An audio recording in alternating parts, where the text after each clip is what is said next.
Добрый вечер, здравствуйте всем. Очередная лекция по старшим арканам. Всем привет от пана Романа, привет из Вроцлава. И у нас, скажем так, почти завершающее видео. Почти. Страшный суд, либо просто суд. Эту карту по-разному переводят, но смысл именно в этом. Некое осуждение самого себя со стороны чьей-то, либо со своей личной стороны, да. Это одно из стандартных значений, таких более углубленных. Плоское значение, просто суд, да, как бытовое какое-то событие. Но что же делать, если карта выпадает в личном раскладе, в раскладе на какие-то личные отношения? Вот это мы с вами сегодня прощупаем, посмотрим, как это работает, как вот такие карты трактовать с самых разных сторон. Да? Для того, чтобы трактовать карты с самых разных сторон, нужно понимать суть этой карты. Вот как раз суть сегодня я и буду вам пояснять. Что на самом деле значит эта карта, что скрывается вот за этой такой формой. Люди встают из гробов, как все это пришить к личным отношениям. Все это очень легко пришивается, если вы понимаете, о чем эта карта. Вот сегодня и поговорим. Хорошо. Буду благодарен всем за лайки, за комментарии, особенно тем, кто смотрит эфир в записи. От вас очень много зависит. Чем активнее вы лайкаете и чем больше комментариев под этим видео, тем более YouTube становится уверенным в том, что это хорошее видео, и начинает предлагать это видео всем другим желающим. Таким образом, вы помогаете в благородном деле распространения информации. Заодно привлекаете мне на канал новых зрителей. Я считаю, это, в принципе, вполне справедливая плата за ту информацию, которую я с вами делюсь. Напомню, что информация, которая присутствует в моих лекциях, это не какая-то там закрытая, тайная, сакральная информация. Ну, еще лет 50 назад, может быть, она была тайной, сокрытой, сакральной, да. Вот, сейчас все это есть в открытом доступе, бери не хочу, но играет тема, что не все люди хотят копаться в этом всем, понимать что-то, соображать, окунаться глубоко и понимать суть. Всем нужно вот так, чтобы быстренько объяснили. Если вы хотите, чтобы вам за полчаса объяснили все карты Таро, то вам где-нибудь в инстаграмчик к девочкам, которые этим занимаются. Я объясняю каждую карту подробно, стараюсь окунуться в суть карты. Хорошо. Ну что ж, поехали, да? Что у нас сегодня будет в этом видео? Во-первых, как всегда, мы с вами посмотрим, что автор колоды хотел сказать нам, что там за текст у Уэйта. Посмотрим соответствие по астрологии, 12-й дом, и почему я располагаю эту карту, собственно, в дом рыб, в обитель Юпитера и Нептуна. Вот, и как все это соотносится с характером зодиакальным рыб. Объясню, что такое страшный суд, почему он так изображен, да? Посмотрим, кто такие хтонические существа, и причем хтонические существа к этой карте, как они тут вообще, кем они представлены, зачем они нужны вообще, почему среди божеств не могут быть только хорошие боги, зачем нужны еще плохие, либо откуда они берутся. Поясню, что за ангел изображен на карте, да, как его зовут. Есть разные варианты его имени, в зависимости от религии. Поясню, почему красный крест вот на, собственно, том знамени, да, с которым этот ангел нарисован на карте. Вот. Немножко расскажу про шумеров, да, наших дорогих, родных, любимых, откуда все это дело к нам пришло, собственно, через Египет, через античность, да, через древних греков, откуда вот они все это дело брали. Ну, конечно, пробежимся с вами по основным значениям, которые выпадают в раскладах, в каких-то реальных ситуациях. Вот. И посмотрим ваша любимая тема, да, как в кино, какие образы в кино можно соотнести с этой картой. Вот это очень, на самом деле, полезная, хотя вроде бы, может быть, не совсем серьезно выглядящая тема, да, но тем не менее, по современным фильмам, которые ориентированы в первую очередь на современного человека, на современный характер, на современный образ мысли. Карты Таро можно переформатировать чуть-чуть, для этого их можно включить в образы, которые нам подают голливудские сценаристы. Это ребята, которые не зря едят свой хлеб, зарабатывают сумасшедшие миллиарды долларов, соответственно, делают это хорошо. Грех не воспользоваться, да? Как говорил Владимир Ильич Ленин, мир праху его, важнейшим из всех искусств для нас является кино. Хорошо, как-то так. Значит, если у вас будут вопросы, это я обращаюсь к тем, кто смотрит эфир. Не стесняйтесь писать в чатик. Если вопрос будет в тему, я обязательно на него отвечу. Если не в тему, я постараюсь в конце лекции тоже что-то там посмотреть, что и как. Если у вас будет интересный вопрос по картам, то почему бы не ответить, да? Ну и, соответственно, к тем, кто смотрит записи, девушки, мужчины, 4,5% мужчин. У нас процент мужчин поднимается мало-помалу на канале.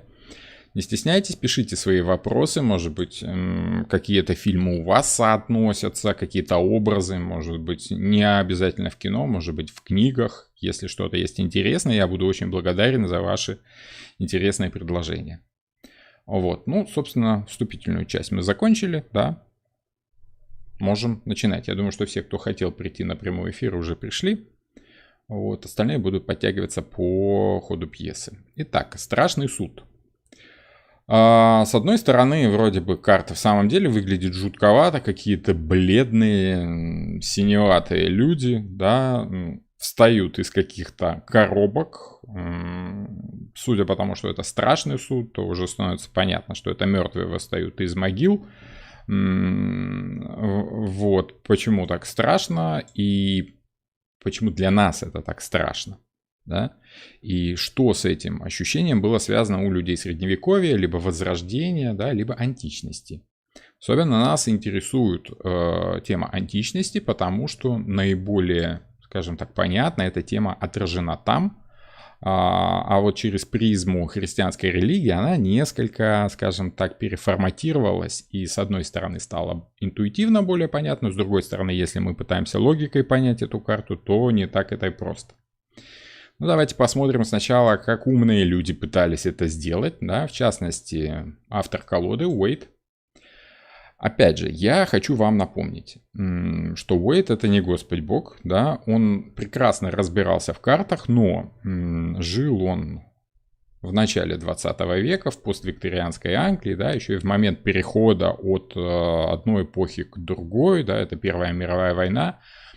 Колода была выпущена в 1910 году, и в то время все-таки информация, которой обладали даже, скажем так, люди, которые были людьми сильными мира сего, те же самые масоны, да, и какие-то тайные организации, даже для них информация была очень сжата, очень скудна, и они с жадностью брали что-то новое, пытались все это скомпилировать, составить во что-то более или менее удобоваримое, но не всегда они были правы, но насколько могли, настолько старались эту тему раскрыть. Давайте посмотрим, где Уэйт попал и, собственно, что тут интересного он нам писал.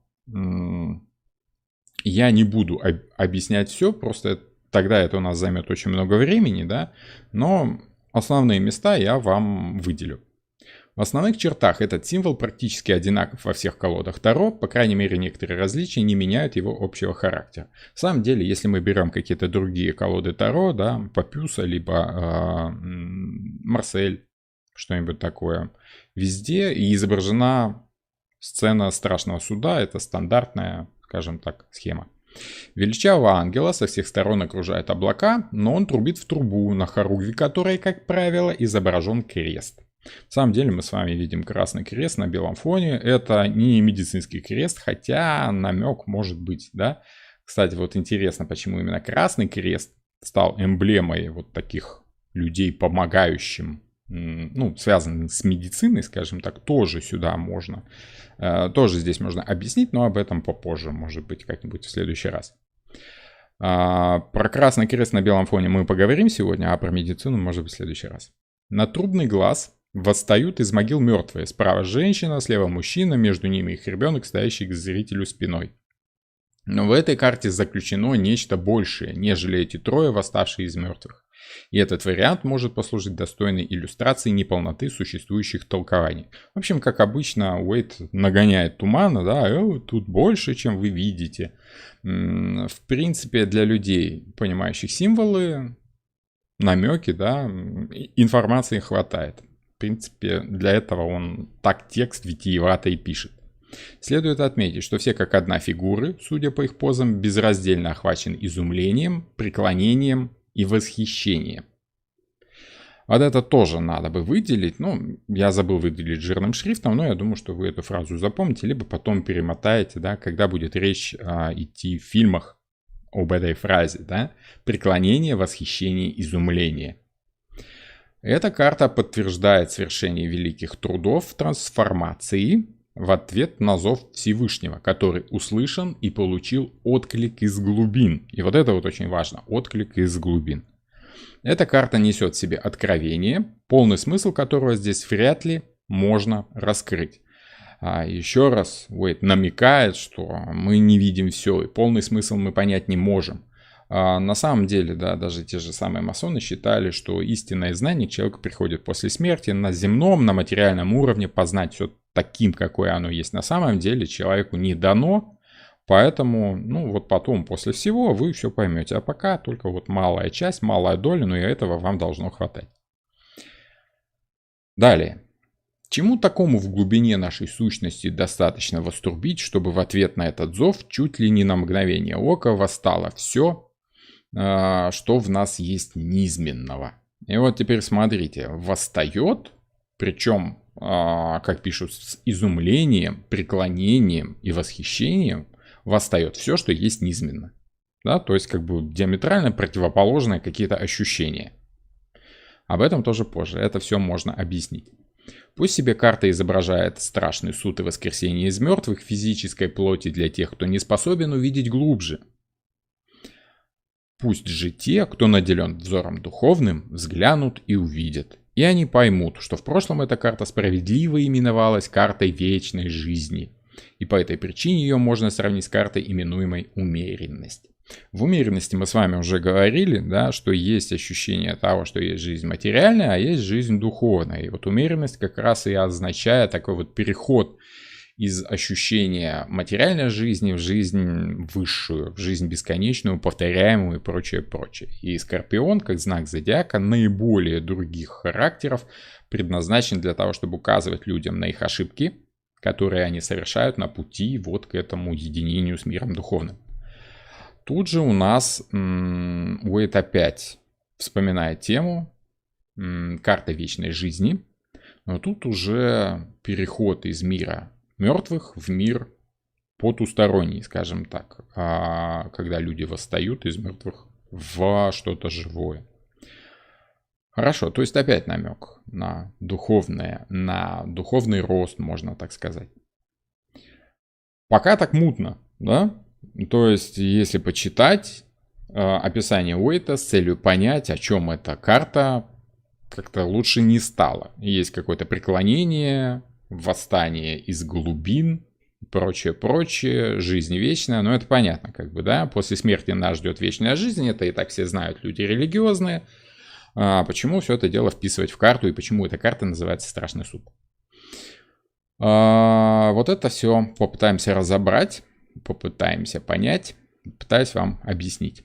Давайте вспомним, что такое у нас в астрологических соответствиях 12-й дом. Об этом у нас уже речь шла на прошлой лекции, да? Это знак зодиака Рыбы, 12-й дом, обитель Юпитера как второго покровителя этого дома и, собственно, Нептуна, либо Посейдона, ну, планета Нептун, да, но божество еще и Посейдон. Это 12-й дом. Карты я расположил именно таким образом, просто потому, что по-другому их расположить, ну, нереально. По соответствию символики, вот как раз сюда лучше всего эта карта и становится.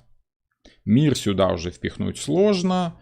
Вот в предыдущий дом эта карта не идет, ну и по порядку, в принципе. Но я думаю, те, кто хорошо чувствуют эти соответствия, они сами понимают, что да, в принципе, если рассматривать систему, то только так и никак иначе. В этом плане я полностью согласен с Юрием Ханом. Я напоминаю практически в каждой лекции, да, что вот он как раз пользуется такой же системой. Я без понятия, он сам эту систему придумал, да, либо где-то у кого-то увидел, но в принципе как-то по-другому расположить эти карты нереально. Добавлю только, что мир и шут, они как бы тут чуть-чуть выше, да, располагаются как бы вне пределов домов, хотя и краешками заходят.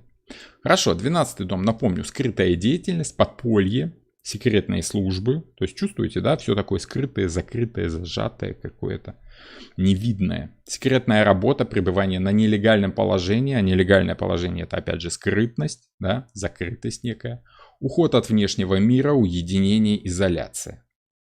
В том числе изоляция в монастыре, в ашраме, в тюрьме, в дальнем плавании. Помните, дальняя дорога, дом казенный. Да, вот дом казенный это может быть как башня, так и вот эта самая карта. Экспедиция, больница, санаторий, дом престарелых, психбольница. В общем, пребывание человека такое ненормальное. Ненормальное для его обычного человеческого существования. В монастырь люди уходят от мира, от нормальной жизни. В ашрам то же самое. В тюрьму тоже по собственной воле нормальный человек не пойдет. Дальнее плавание это тоже какая-то жизнь, но другая, не такая, как дома. Экспедиция то же самое, больница, человек там живет временно, он не хочет там жить, он хочет вернуться домой. Санаторий тоже временное пребывание. В общем, что-то такое, что не является вашим нормальным существованием нормальных людей. Напомню, что нормальный человек у нас это дева. Обычный земной человек, который сам по себе материален, чувствует свою жизнь. Среднестатистический человек, обыватель у нас погружен в материальное существование. Он ощущает эту жизнь с точки зрения материи. Это и есть Земля, Пентакли, это Дева, как наиболее, наверное, тонко чувствующую вот эту вот систему материальную. Правила. Девы, напомню, очень любят правила. А вот рыбы это те, кто выпадает из этих правил. И по правилам нам надо жить дома. Это 6-й дом. Неправильно мы живем во всех других местах, в том числе в тюрьме, в больнице, в дальнем плавании, в экспедиции, в палатке где-то там, то есть, ну вот что-то такое, да. В том числе и скрытая деятельность, секретная служба, это не нормальная жизнь, это жизнь какая-то другая, не совсем для нас видная и, соответственно, не совсем понятная. Опять же, тайное горе, тайные знания, в том числе 12-й дом это дом эзотерики и оккультизма, то есть вот все люди нормальными способами решают свои проблемы, а эзотерики делают все не так, как нормальные люди, а какими-то тайными хитрыми способами, необычными, неправильными какими-то. Опять же, карма, вдохновение, карма скорее по 6-му дому идет, карма это то, что мы не понимаем, то, что скрыто, и 12-й дом становится скрытым. Для всех нормальных людей, для всех других знаков 12-й дом это самый загадочный, самый мистический, оккультный и эзотерический, то есть скрытый дом. Для кого этот дом является на самом деле родным домом? Вот для рыб. Для тех, кому нравится вот это ощущение. Для тех, кому хорошо быть не такими нормальными, как все.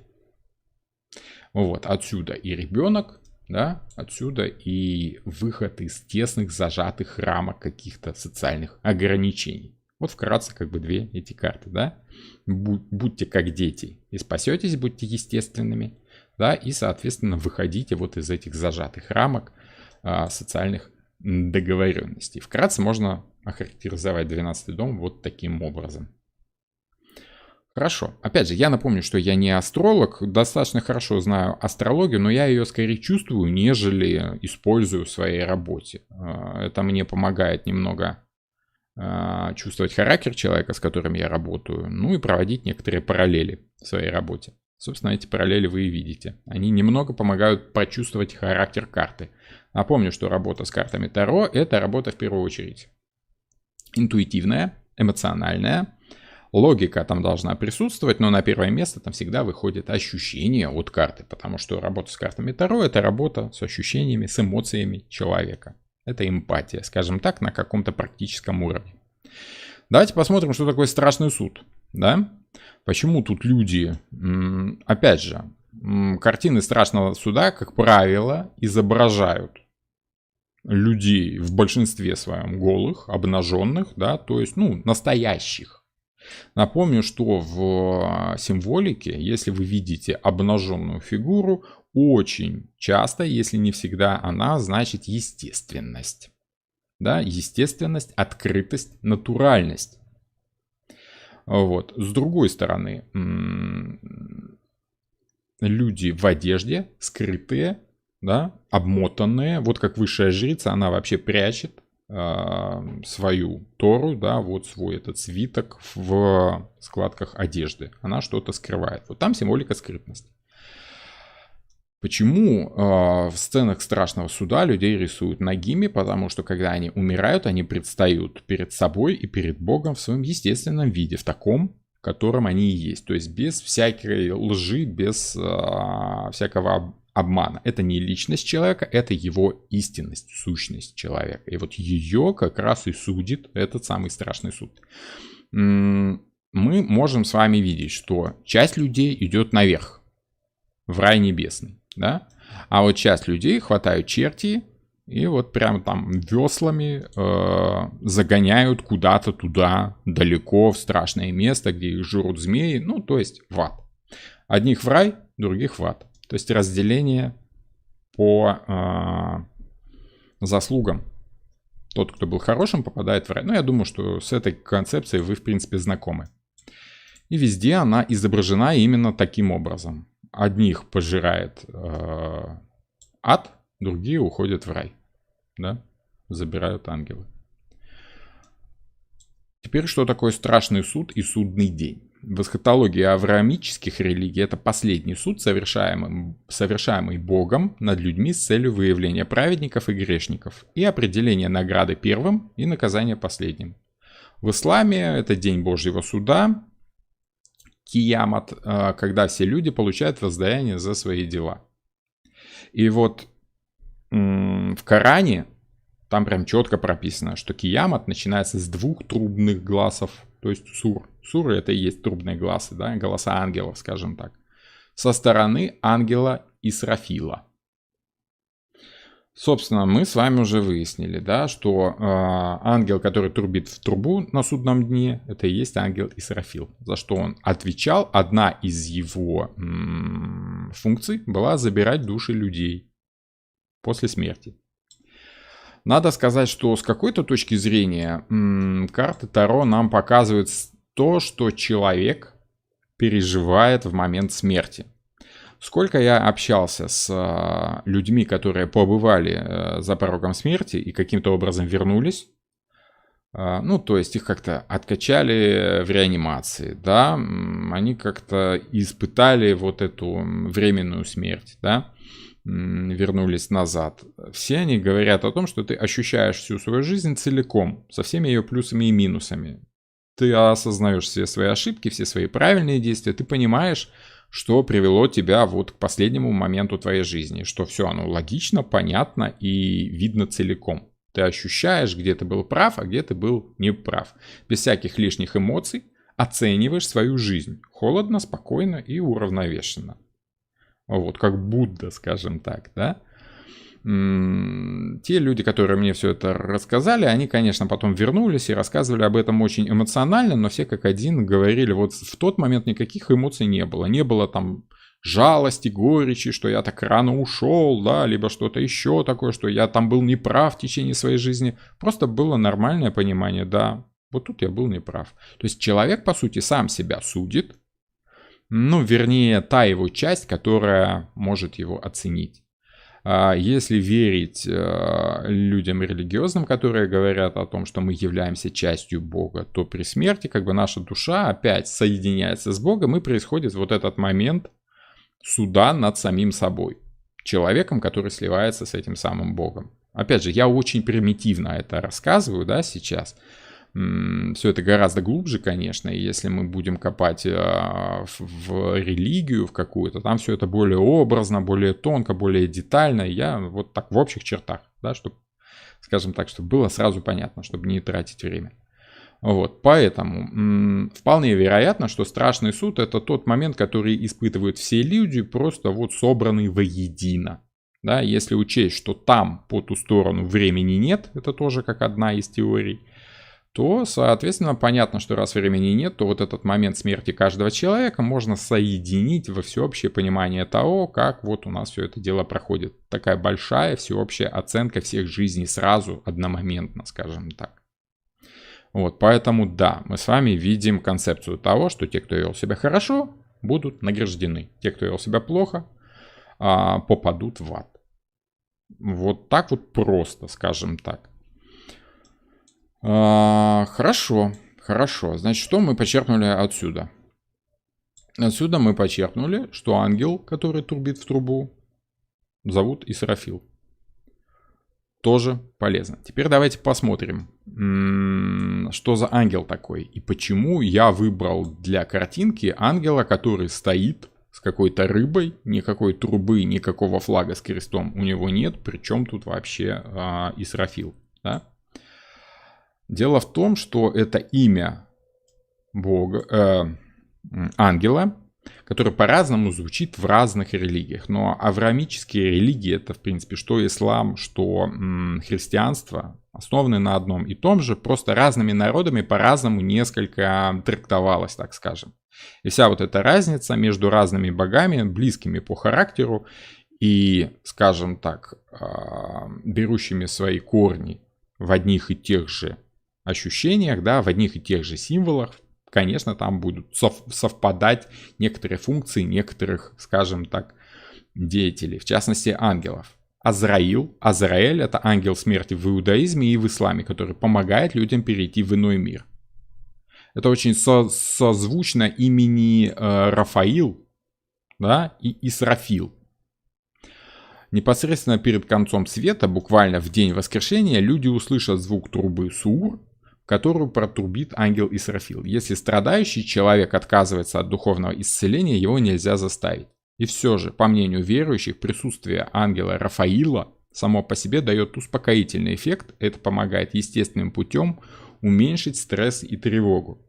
Считалось, что ангел Рафаил, он архангел Рафаил, а это один из уважаемых ангелов наравне с Михаилом, да?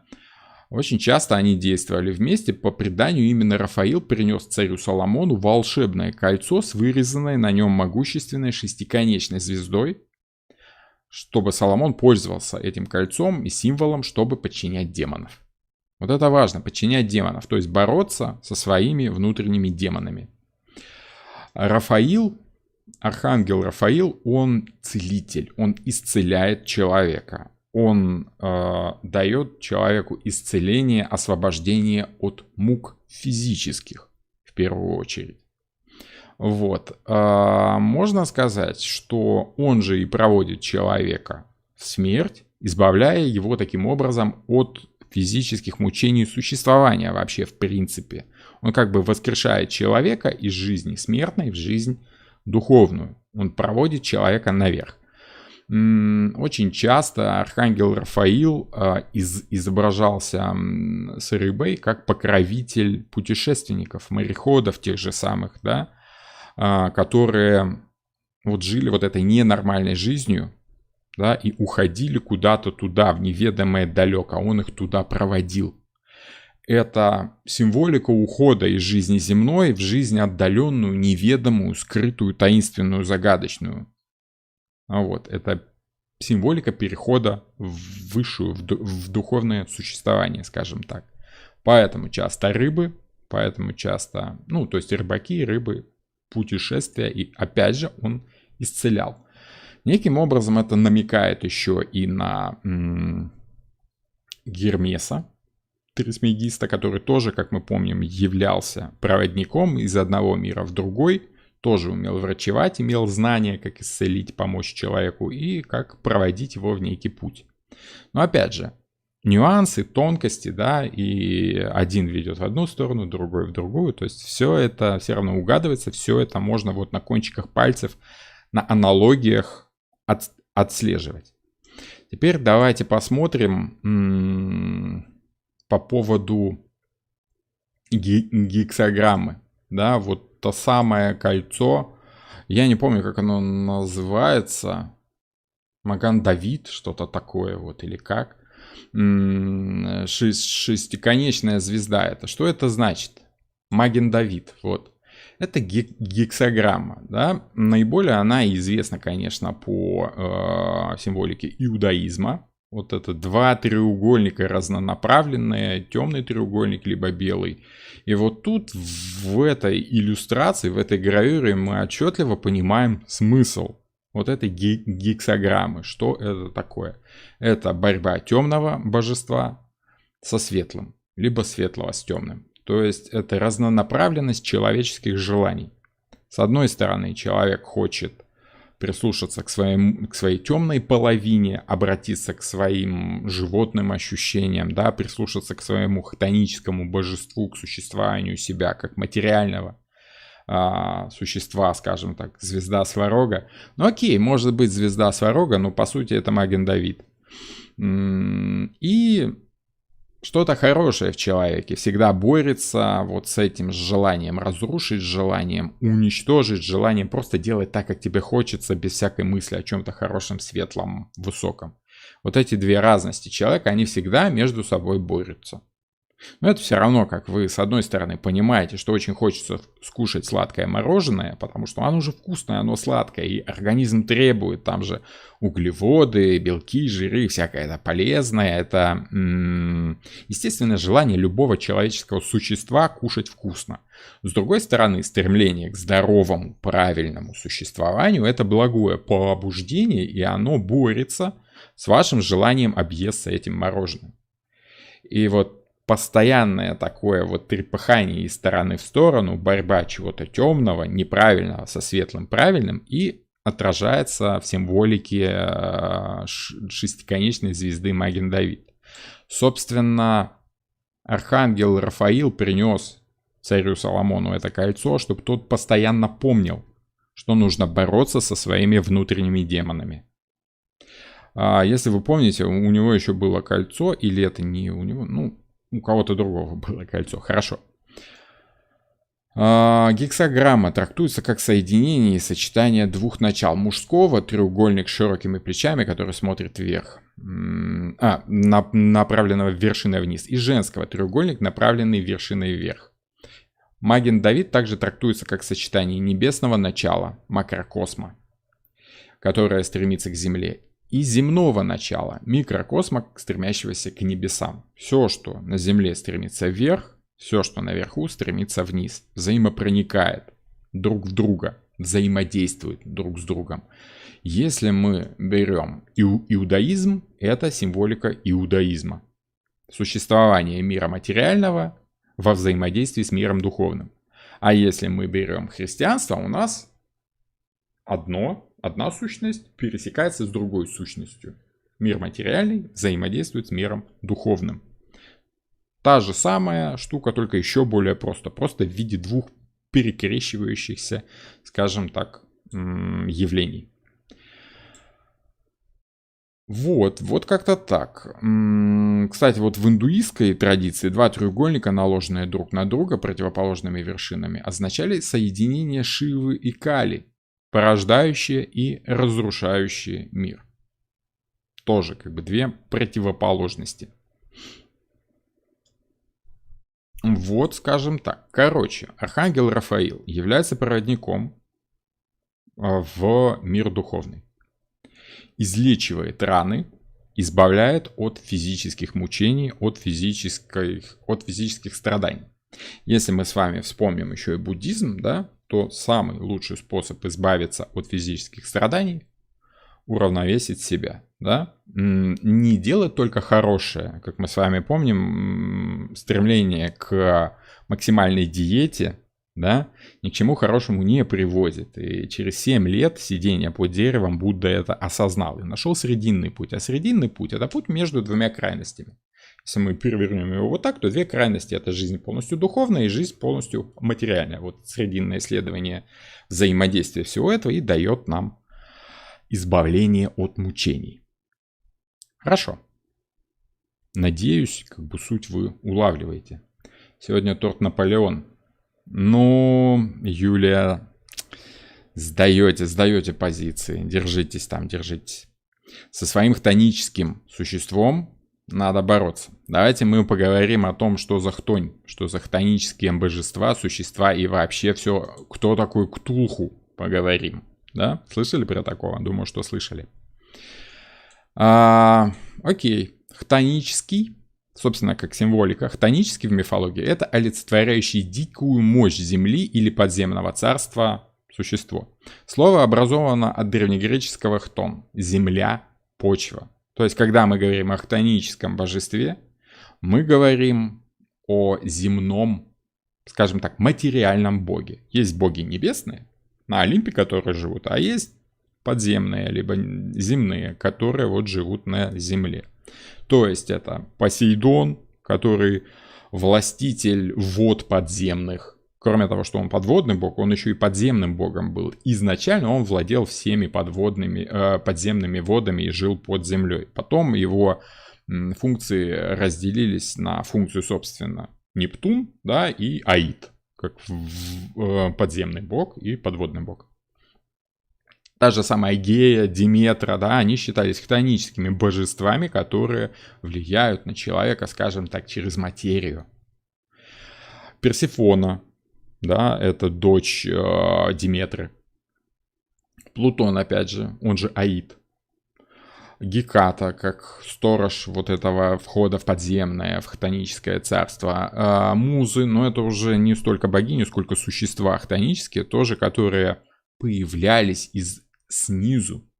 Да, они приходят к человеку изнутри. Они не сверху спускаются, они как бы приходили по верованиям древних греков как раз вот откуда-то оттуда. Вот, как-то так. То есть хтонический — это значит связанный с необузданными силами природы и с царством мертвых. Хтонический ужас — это страх перед силами природы и смерти, которые невозможно победить. То есть хтонические боги, они кроме того, что боги материальной жизни, они еще и боги смерти все были, потому что все, что из земли родилось, в землю потом и уходит. Персефона, то есть Прозерпина, она рождается, умирает, рождается, умирает, рождается, умирает. Это символика зерна, которое постоянно хоронит, и оно постоянно прорастает, его опять хоронит, оно опять прорастает. Вот. Вот такие дела. Их нельзя... хтонические силы невозможно контролировать. Кстати, да, хтоническим божествам приносили жертвы просто с целью их задобрить, чтобы они тебе жизнь не портили. Если там какому-нибудь Марсу или Юпитеру или Меркурию, Афродите, Диане, если им молились с целью, чтобы они тебе что-то хорошее сделали, то хтоническим божествам обычно молились с целью, чтобы: ребята, оставьте меня в покое, я тут сам нормально живу, да, вы только не лезьте, ради бога. Посейдону приносили жертву, чтобы он позволил просто спокойно проплыть по морю. Чтобы он не включал свою бурную кипучую деятельность, иначе всем будет плохо. Вот. Их нельзя назвать однозначно плохими или злыми. Они просто сами по себе живут, существуют, да, просто ты можешь случайно подвернуться им по пути, тогда ты сам виноват. Смерть — это неизбежный финал жизни, да и сама Земля в мифологии порой воспринимается как живое существо. Помните, да, вот эта мать сыра Земля? Это об этом мы с вами говорили в «Императрице». Можете найти видео, если вы впервые на канале и не в курсе, у меня есть видео по всем. Теперь уже практически по всем старшим арканам. Вот. Поэтому в «Императрице» у нас есть про мать сыру Землю. То есть, в принципе, сама Земля в мифологии порой воспринимается как живое существо, без которого не могут существовать люди. Существа хтонические, например, вот эти великаны гигатонхейры, я вот так и не знаю, как это произносить правильно, да, как-то произношу.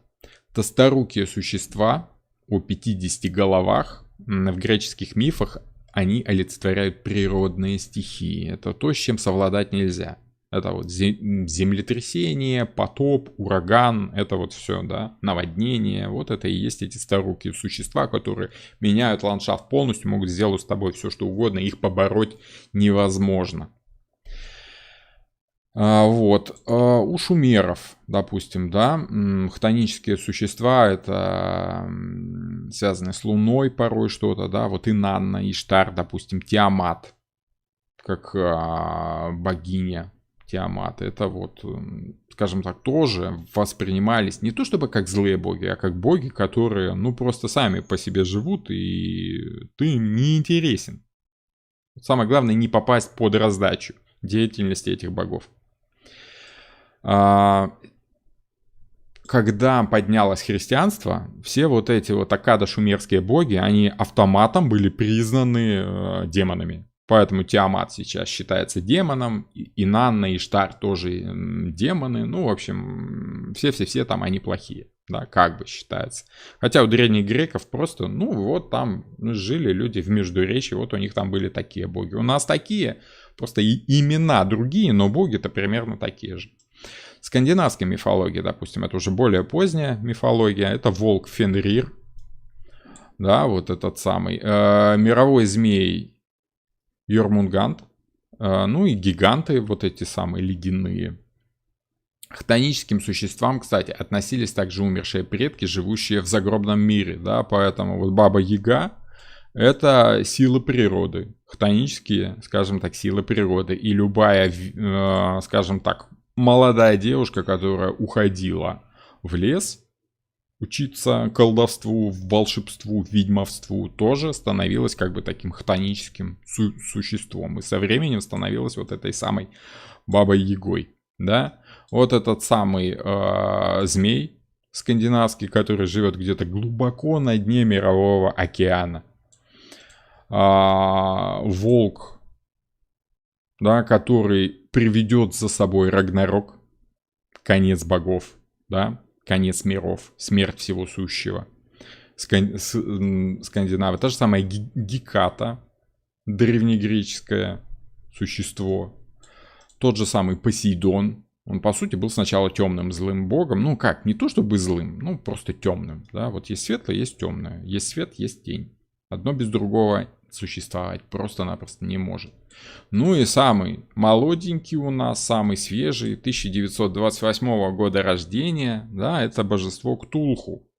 Придуманное божество, которое прямо сейчас целый культ, это вот как раз соединение всех этих сил природы, которая живет то ли под землей, то ли под водой, имеет много щупалец, внушает такой хтонический ужас и овладевает помыслами человека, подчиняет его своей воле. То есть, по сути, мы с вами имеем дело с природными желаниями человека, если мы говорим об этом всем деле на человеческом уровне. Это то, что вам хочется просто потому, что вы живое материальное существо. То, что естественно, то не безобразно, скажем так. Вот то, что касается хтонических божеств. Где у нас тут в этой карте, скажите на милость, хтоническое существо? Глубинное, страшное, темное, идущее из самого естества. А это вот та самая тьма, откуда все эти люди выныривают. Да? Это вот те самые рамки материального мира, квадратного. Его очень часто рисовали в виде квадрата. Да? Духовная жизнь, она треугольная. Вот этот глаз Бога, который в треугольничке, это духовный взгляд за нами всеми, да, за нами присматривают. А вот эти вот квадраты черные, темные, и есть та самая хтонь. И есть та самая земля, которая тянет к себе наши щупальца через наши тела. И хочется, не хочется, наши тела, гормоны влияют на наше сознание и не дают уходить наверх. С другой стороны, мы своим сознанием не позволяем вот этим щупальцам, да, захватить наш мозг, вот, и стать совсем уже животными. Вот эта борьба происходит внутри нас на постоянной основе. Нам все время хочется торт Наполеон, как Юлии, да, и мы все время себя сдерживаем, чтобы не съесть слишком много. Иначе хтоническое божество нас захватит, и нам будет плохо, да. Вот. Хорошо, вот как-то так. Кстати, вот по поводу аккадо-шумерских божеств, да, был такой интересный бог Мардук. Сейчас он опять же считается демоном. Как и Тиамат, мы с вами видим, кстати, вот этот Мардук, это Тиамат.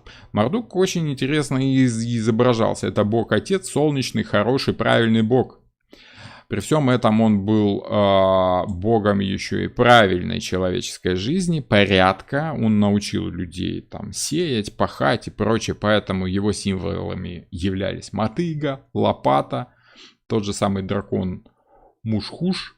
Да, то есть он владел и небом, и землей одновременно. Как бы я могу, может быть, в чем-нибудь ошибаться, да, но тем не менее... В общем и целом примерно вот такие ощущения.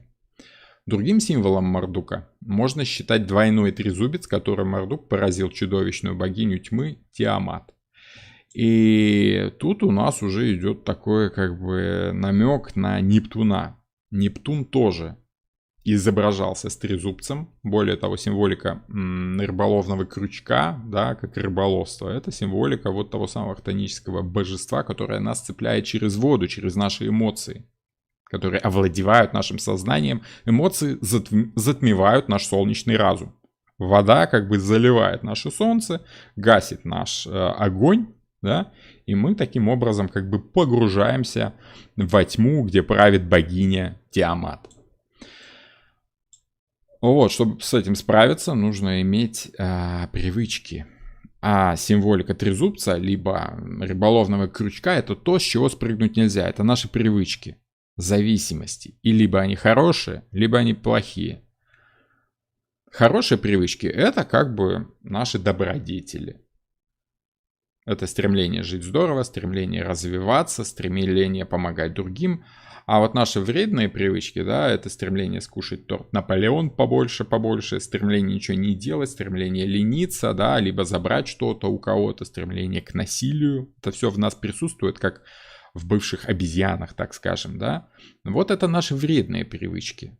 Это то, что нас цепляет и не отпускает. Как и хорошие привычки, которые тоже могут нас зацепить, если мы будем делать это сознательно. Если мы привыкнем к этому, к хорошему, то это уравновесит.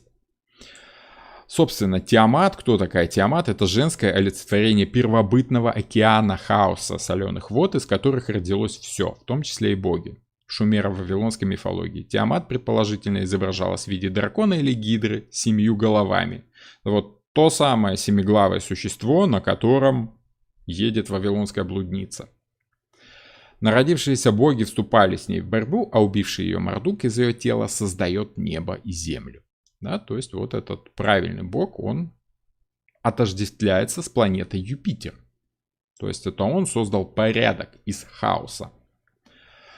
Вот. В принципе, был богом-покровителем Вавилона. Письменные источники сообщают о мудрости Мардука, о его искусстве врачевания, о заклинательной силе. Бога называют судьей богов, то есть смотрите, искусство врачевания, судья богов, владыка богов и даже отец богов. Напомню, в 12 доме у нас взаимодействие Юпитера и Нептуна. Юпитер — это солнечный светлый бог, Нептун — это темный хтонический бог. Наши страсти борются с нашими благими намерениями. Вот.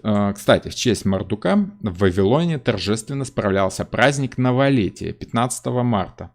20 марта это начало знака Овен, конец знака рыб. Вот. Поэтому конец года, вот он заканчивается в рыбах, начинается Новый год уже в Овне. 12-дневная церемония являлась наследницей шумерского праздника Акити, рождение жизни на земле. Ну, то есть Рождество, грубо говоря, да? Новый год, ура! Вот как-то так.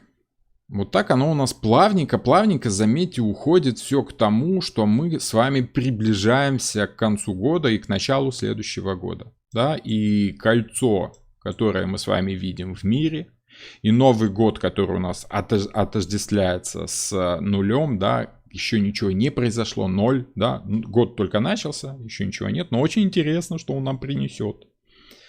Вот мы потихонечку к этому идем. Еще пока не пришли, но идем. Так, в чатике пишут: квадрат — символ земли, а треугольник — символ огня. Пожалуйста, я не спорю. А в чем разница? Дело в том, что это разные системы, да? Если мы с вами берем систему символическую, да, не астрологическую, не алхимическую, то там эта символика в полный рост. Вот, пожалуйста, вам в умеренности переход из жизни материальной в жизнь духовную. Почитайте чуть-чуть масонов, да, эзотериков, вот сочетание треугольника и квадрата — это как раз единение жизни духовной с жизнью материальной. По крайней мере, в картах Таро так. Вот. Хорошо, хорошо. Ну давайте, что у нас там еще по этой карте? То есть вы уже чувствуете, да, потихонечку, о чем эта карта? О том, что есть наша темная сущность, из которой мы должны восстать к жизни духовной. Кто-то нас к этому может привести, да, и кто-то постоянно цепляет вот к этому всему могилы квадратные. Да. То есть, ну вот эта символика гроба как телесного существования, да, если мы берем символику, допустим, просто воскрешение Христа, он как раз из квадратного гроба такого обычно и восстает. И очень часто его рисовали, кстати, символом воскрешения, вот с этим самым белым духовным флагом, да, и с красным крестом. Как раз вот из такого квадратного гроба Иисус и восстает. Но на картах Таро не было принято рисовать Иисуса. Просто потому, что как-то так, ну, нехорошо. Да, наказать за это могли. Поэтому вот такая вот иносказательная символика. Поэтому тут не воскрешение Иисуса напрямую, но воскрешение как, ну, через символику, знакомую масонам. Теперь давайте, ну, то есть мы с вами разобрались, что это архангел Рафаил, Исрафил, да, трубит в трубу, призывая души людей оторваться от материального, темного, хтонического существования, возвести глаз к небу, да, и подняться вверх. Это же автоматом происходит после смерти каждого человека, если он достоин. Если не достоин, он не извергается вниз. Ну, тут все просто. Надо просто быть хорошим человеком и уметь прощать себя в том числе. Хорошо. Давайте посмотрим, что за красный крест на белом фоне, и причем тут вот этот вот товарищ, который вот с какой-то собачкой тут у нас, да, Святой Георгий, Сент-Джордж. Дело в том, что это вот красный крест на белом фоне, это английский флаг, если вы знаете, да, есть как бы флаг Великобритании, как империи, там Union Jack. Union Jack — это вот с красными и синими этими самыми, да, знаете, такой сложный восьмиконечный крест.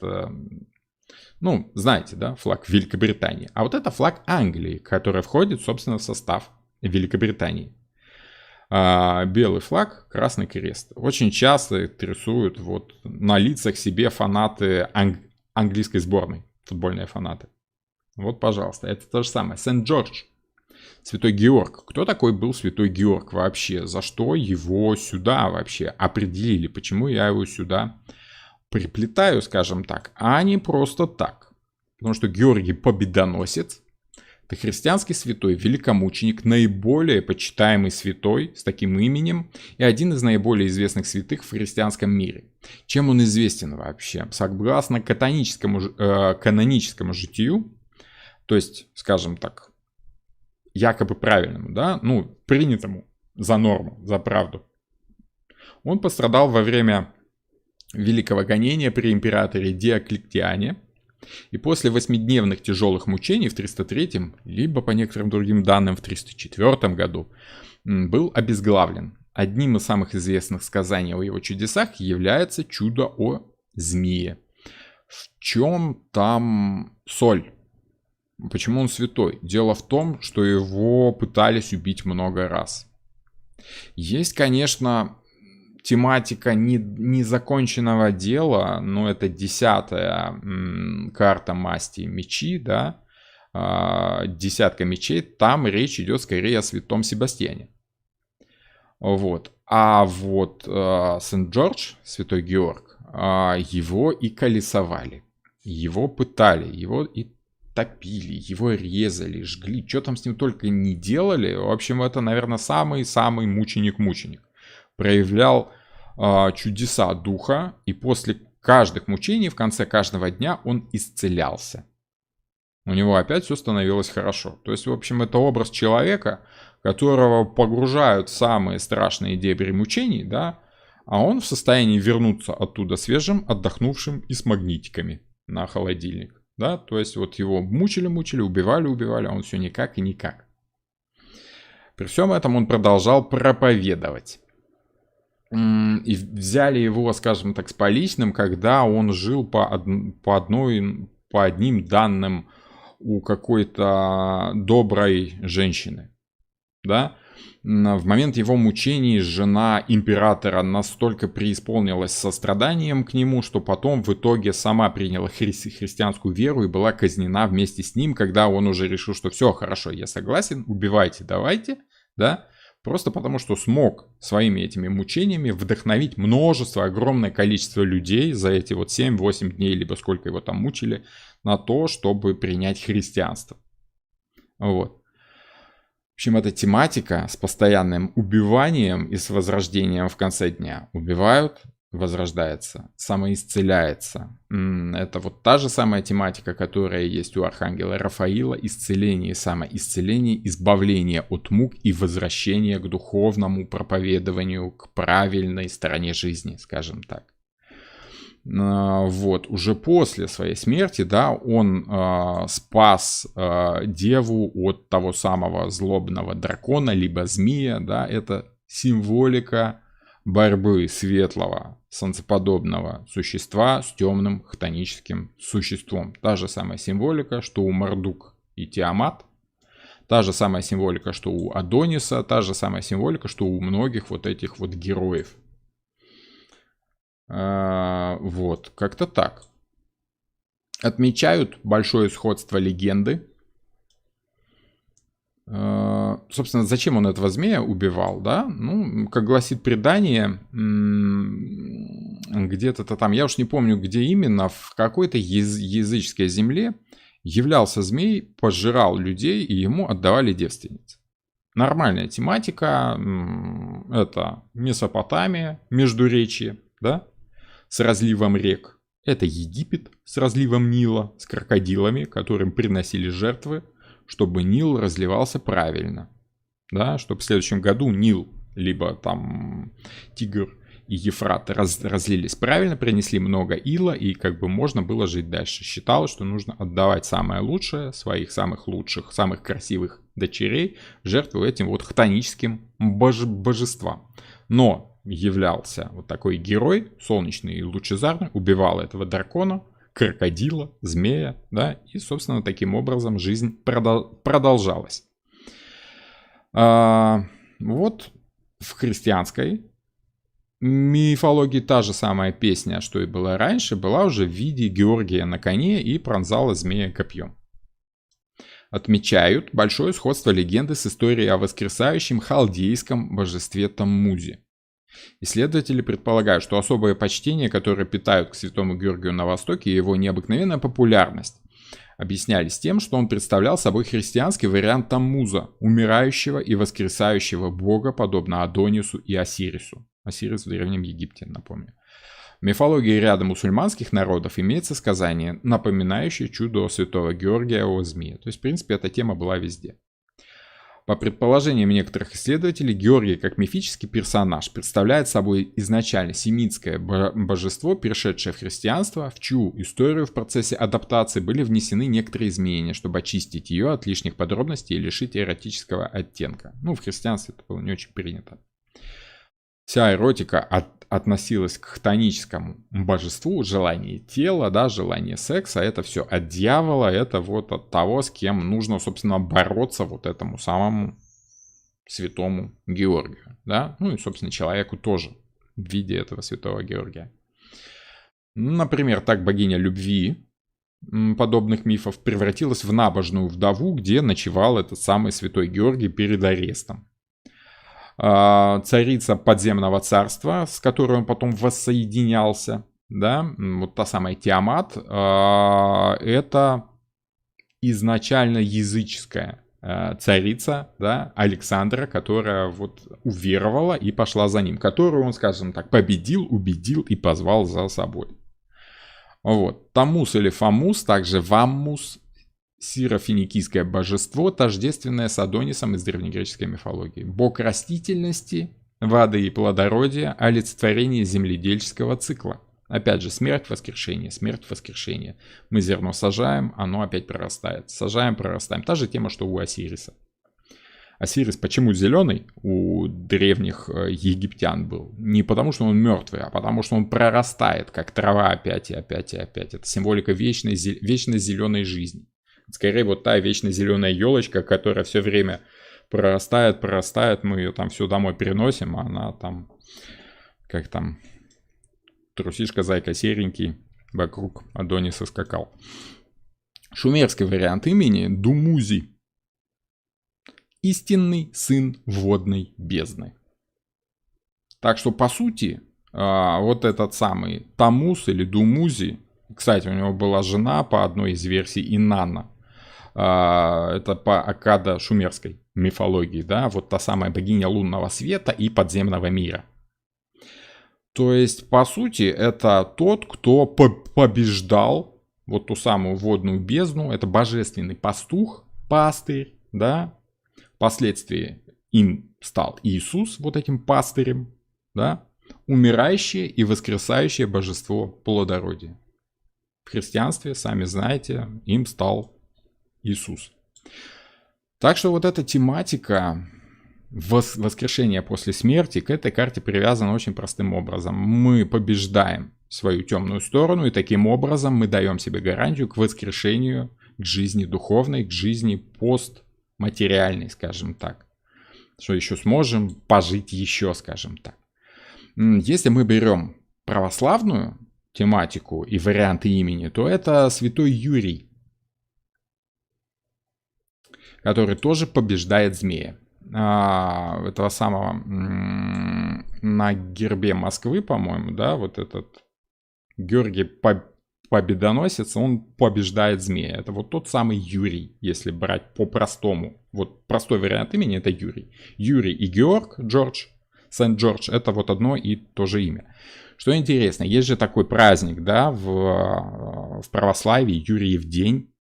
Это не то чтобы в православии, это еще языческая дата, постязыческая, да, уже перешедшая в христианство.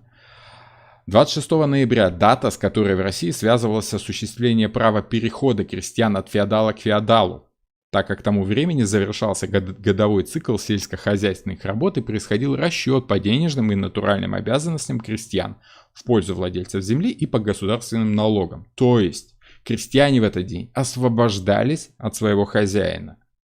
Феодала, помещика могли перейти, могли перейти только к другому феодалу, а не полностью там освободиться. Но тем не менее, вот эта фраза «вот тебе бабушка и Юрий в день», да, это вот тот самый Юрий в день. Освобождение от гнетущего, давляющего и уход от этого давляющего в какое-то другое, возможно, светлое будущее. Надежда на то, что дальше будет лучше. Тут мы отмучились, идем дальше.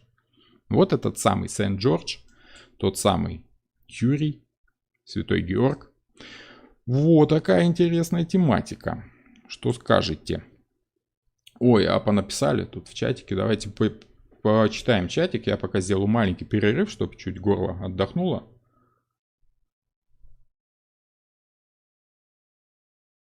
Александр Конусов спрашивает. Меня мучает один вопрос. Как обилие древних богов соотносится с бытовыми проблемами клиентов на консультации? Юлия Кануникова отвечает легко. Да, легко. Если вы чувствуете, если вы понимаете, что это за боги, о чем тут речь идет, то ничего сложного в этом нет. Нужно просто понимать, что это символика всего лишь. Там бог ни при чем. Бог олицетворяет собой какие-то проблемы и показывает, как с этим бороться. Вот. Грубо говоря, чтобы забороть свой животный страх и животное стремление, нужно думать о следующей жизни, о божественном существовании, о чем-то хорошем. Только хорошее может справиться с плохим. Освободить нас может только стремление к чему-то лучшему, а не уныние. Уныние — это погружение в себя внутрь, окутывание себя своей же собственной жалостью, своими же собственными проблемами. А освобождение — это стремление к чему-то хорошему, к высокому. Радостное, светлое, божественное солнцеподобное чувство. Это если вкратце. Как это привязать к проблемам клиентов? Вы выслушиваете клиента, понимаете его проблемы, на картах смотрите, как он может их решить, и помогаете ему их решить с помощью вот этой символики, этих образов. Я понимаю, что звучит это как-то так, ну вот просто берете и делаете. Ну, по сути, да, просто берете и делаете.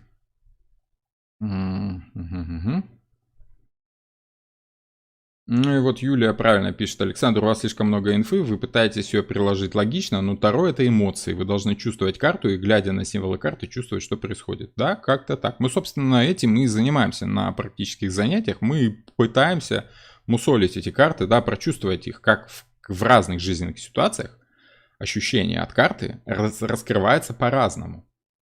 Как вот эта вот попытка освободиться от давляющего чего-то, да, может разворачиваться в жизни человека в зависимости от контекста. Вот. То. Ну вот, да, Юлия опять же пишет: в раскладе для меня, что мне даст обучение Таро, карта Страшный суд отыгралась как выход на новый уровень духовного развития. Хотя бы так. Вы знаете, я это почувствовала, знание просто пришло в мою голову, я не применяла логику вообще. Логика очень помогает прочувствовать свои чувства, понять, осознать их, с тем, чтобы оформить в виде чего-то логичного, понятного и передать другому человеку в виде слов. Вот там логика помогает. Но изначально карта Таро — это всегда эмоции, это всегда чувства. Для того, чтобы понимать, что ты чувствуешь, нужно понимать символику, нужно чувствовать всех этих богов. Александр, вы смотрите себе карту дня? Эта практика очень помогает понять, как приложить символику к быту. А Александр пишет, что вот видите, значит, древние боги тут совсем ни при чем. Ну, значит, ни при чем. Хорошо. Если у кого-то что-то ни при чем, значит, у этого человека в самом деле эти боги не имеют никакого отношения к этим картам, и просто нет смысла заходить в эту символику. Как бы мы тут не с целью кого-то переубеждать в чем-то, поэтому нет, значит нет. Хорошо, значения. Давайте возьмем и посмотрим, какие у нас значения могут выпадать в практических, в раскладах, да? Более детально и на практике мы смотрим это на лекциях в наших группах, да, в вечерние и в утренние. Сейчас у нас середина 2 месяца обучения, и мы подошли уже в одной группе мы подошли к башне, во второй вот дьявола будем на следующем занятии, по-моему, разбирать, смотреть, что там, как эта карта раскрывается в раскладах. Например, если мы берем и разделяем все, что там разворачивается у людей в жизни, в раскладах, какие бывают темы, всегда их можно разделить на 4 большие такие темы, то есть как стихийные ощущения, да, то есть все, что связано с работой, с общением социальным таким, направленным на вашу деятельность, на достижение ваших желаний в этом мире, это социум, да, общение с социумом на работе, с людьми, с которыми вы там делаете какие-то дела вместе, да, и, собственно, какие-то желания, которые вы продвигаете в общении с этими людьми. Страшный суд — это внутренняя свобода. Это когда вы чувствуете, что вы освобождаетесь от давляющих над вами норм и можете смело и честно высказать человеку все, что вы думаете. Само собой, что это нужно делать в меру, не всегда это полезно. Порой гораздо проще оставаться в рамках вот этих социальных договоренностей, делать вид, что вы ничего не заметили, чем открыто обсуждать: ой, да что это у нас туда. То есть не всегда стоит выходить вот из этих своих условных гробов, да, с истиной. Если вы все время будете говорить правду, то, конечно, вы будете внутренне свободны. Но, возможно, это придаст вам, это добавит вам сложностей в общении с обычными людьми, которые зажаты в этих самых рамках. С другой стороны, это неформальность в общении, когда вы не общаетесь с человеком «Здравствуйте, Иван Иванович», да, или «Здравствуйте, уважаемый профессор», а когда вы общаетесь на истинном, личном уровне. «Здравствуйте, очень рад вас видеть, как там ваша семья» и прочее, прочее. Да? Вот Когда вы выходите из этого официоза в общении с другими людьми, вы чувствуете внутреннюю свободу. Вам на самом деле становится интересно общаться с человеком по сути, а не с формой этого человека, не с ролью этого человека в социуме. Какие-то инновации. Эта карта дает освобождение от заблуждений. Да, если вы вот находитесь в рамках каких-то привычных, внезапно находите что-то новое, то есть ходите вот по квадрату этих привычных действий, а потом внезапно находите новый способ действия, это как выход на самом деле на свободный воздух, на простор оперативный. Ну вот, это нахождение чего-то нового, просто потому что у вас стало больше свободы, вам добавили возможностей. Отказ от норм. Нормы — это вот эти вот квадратные привычки, это боязнь выйти из этих норм, потому что, ну, то, что привычно, понятно, нормально, то понятно другому человеку без всяких пояснений. Поэтому это проще. Действовать по нормам, по привычкам проще. Вот, чем искренне показывать свои эмоции. С другой стороны, это искренность и свобода личности, если человек все-таки выходит в вашем рабочем общении, в самом деле проявляет свои эмоции, свои истинные желания, показывает, и вам становится легче понять этого человека, понять его стремления. Поэтому сотрудничество, выход из вот этих нормативов, да, ради живого общения с другим человеком в работе очень помогает. Но делать это нужно вовремя. На каком-то более бытовом уровне, простом, банальном, да, это отпуск, либо увольнение. Отпуск — это как выход из тесных рамок работы на какой-то вот простор отдыха, да.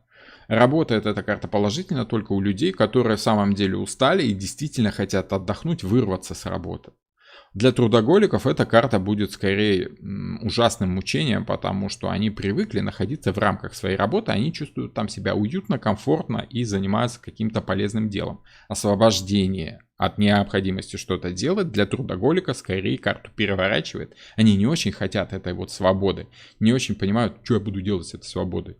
Я работать хочу, а не освобождаться от этой работы. Это увольнение. Когда человек стремится уволиться, освобождается. Карта может быть перевернутой, если человек не хочет увольняться, если его увольняют насильно, да, сокращают и прочее, прочее. Все, свободен, иди отсюда. Вот это перевернутое значение этой карты. С одной стороны свобода, с другой стороны вам не очень-то хотелось этой свободы. Тогда карта негативная, перевернутая. Хотя по сути перевернутый страшный суд, он не значит закабаление. Он значит освобождение, которое вам не нужно. Как-то так.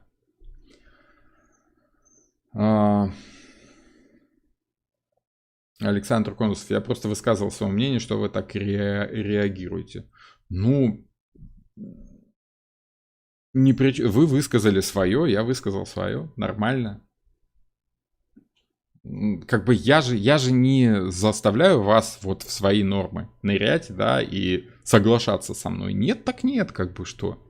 Я просто не буду переубеждать и все. Если вам так проще, то так проще в самом деле. Я же не говорю о том, что вот мое видение должно быть единственно правильным. Кому-то это надо, а кому-то нет. Если вы не видите древних богов в этих ощущениях, значит вам это просто не надо и все. На самом деле там нет сарказма, либо какой-то обиды. Каждому свое. Нормально. Серьезно, каждому свое. Хорошо, давайте продолжим. По финансам и по имуществу. Это любого рода открытая информация, какие-то инсайты, которые вам даются, да, инсайдерская информация, да, это какая-то скрытая инфа, которая вам дается для того, чтобы вы могли действовать свободно. Вне рамок каких-то условностей, да, то есть это деньги, которые вы получаете вместе с процентами, освобождаясь от необходимости ждать, допустим, до конца периода, да, вот этого, чтобы начислили проценты. Вы просто их забираете, наконец, освобождаете как бы деньги вот из этого годового цикла, после которого там можно снять дивиденды, ну и прочее, прочее. То есть вывод денег на оперативный простор. Где-то из заначки взяли, берете, достаете, чтобы использовать, чтобы дать им свободу, так скажем. Освобождение от обязательств любого рода. Это выплата окончательная, решающая выплата ипотеки, кредита, любого рода обязательств финансовых, которые вы на себя взяли, и как вот в этих жестких рамках, вы пребываете, чувствуете, что на вас давят, вы чувствуете невозможность освободиться от этих выплат постоянных, как вот крючками вас держат, да, и вы не можете вырваться вот с этого трезубца, спрыгнуть. Но когда вы в конце концов спрыгиваете, выплачиваете последнюю взнос, да, вы чувствуете свободу. Все, теперь я могу делать все, что хочу, теперь я свободен. Снятие ограничений, да, то есть вас обязывали к чему-то, потом вам сказали, ну, в принципе, все, вы можете брать деньги, да, либо можете пользоваться так, как хочется. Например,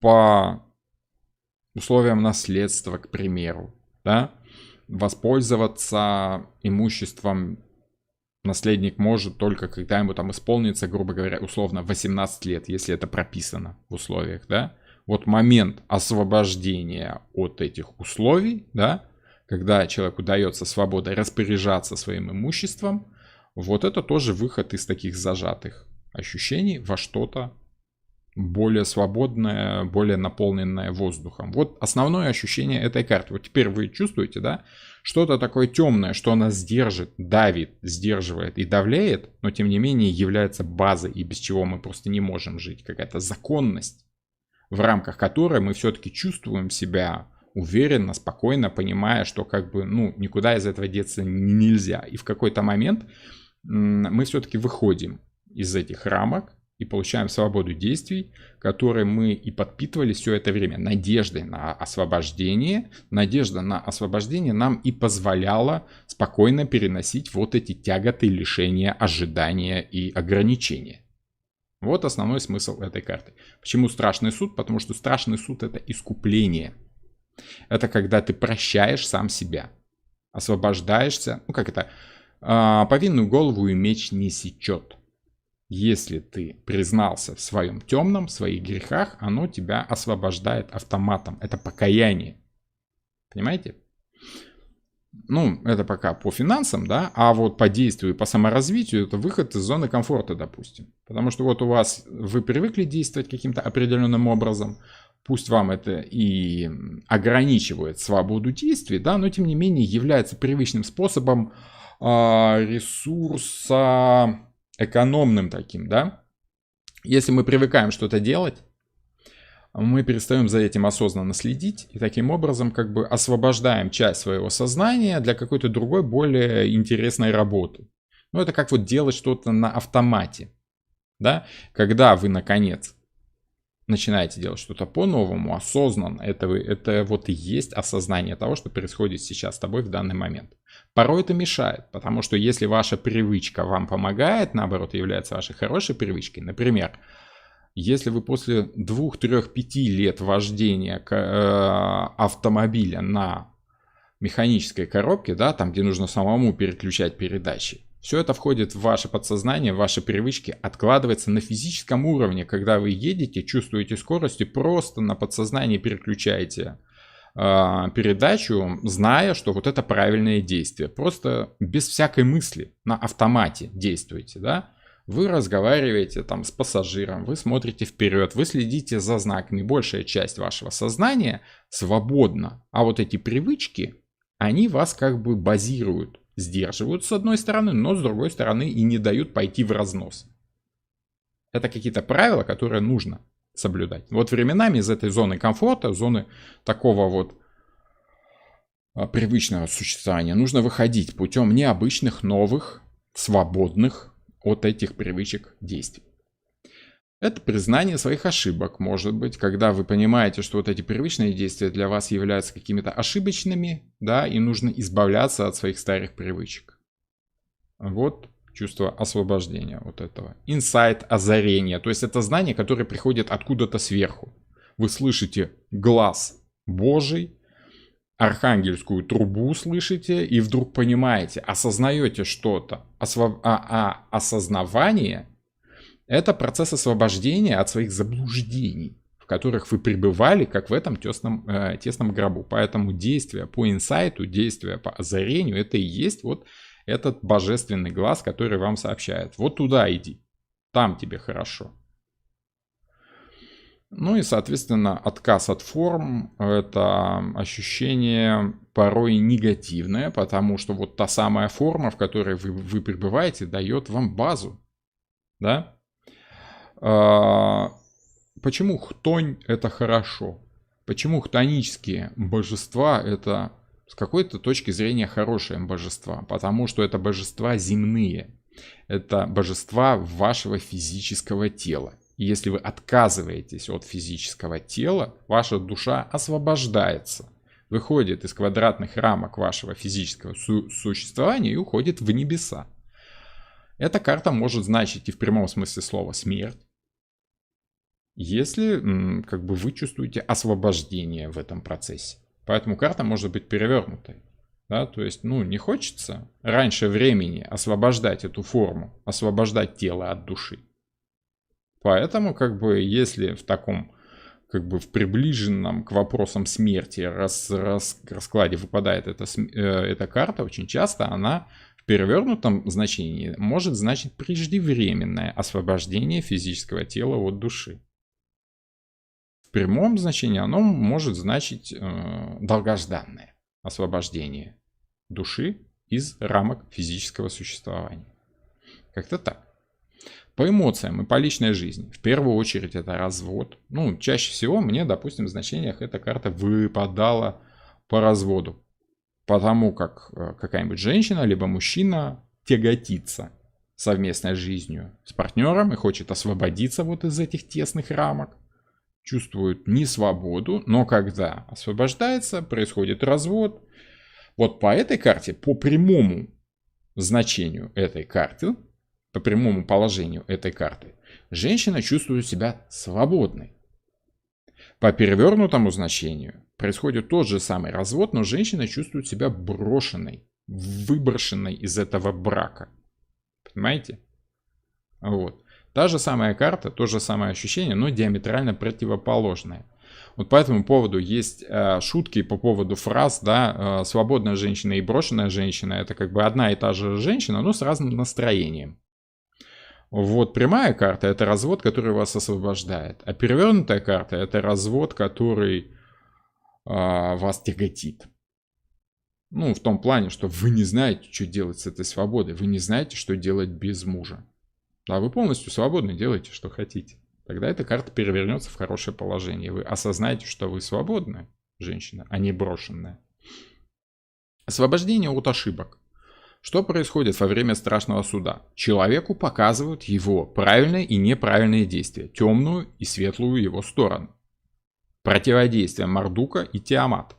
Вот это тянет тебя в ад, а вот это возвышает тебя в рай. Что там на весах, что выше, что ниже, что больше, что меньше, больше хороших дел, вперед, то есть вперед и вверх, да? А если ты что-то там согрешил слишком, давайте следующий круг. Опять вниз по колесу фортуны, давай еще в колесе сансары еще разочек, потом еще разочек. Вот как-то так.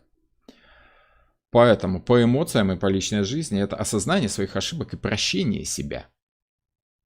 Да? В каком-то смысле это может быть каминг-аут.